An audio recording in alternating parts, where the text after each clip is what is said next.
Dans la tribu des longs rivages, la tradition dit qu'à la mort du chef, son fils doit dresser un menhir à la mémoire de son père avant de prendre la succession.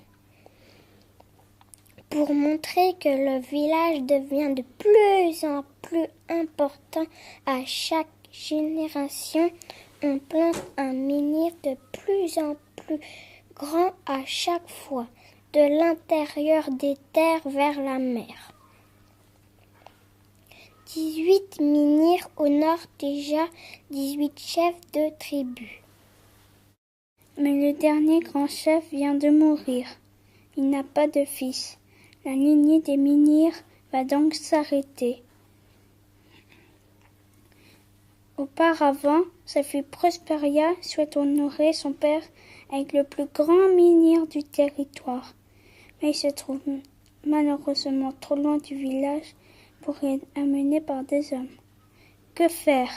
Prosperia pense à son père qui lui racontait de drôles d'histoires sur les pouvoirs magiques des petits habitants de la forêt près du village.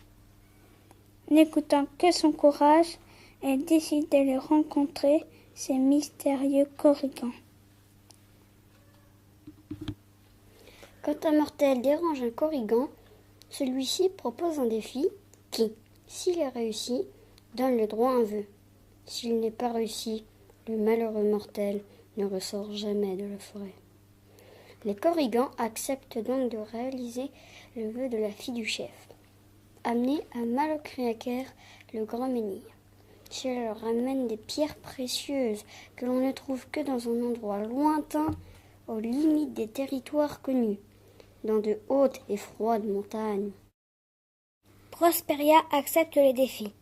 Choisit quelques-uns des plus forts et des plus courageux parmi les hommes de sa tribu, et entreprend alors ce long voyage. On sait peu de choses de ce voyage.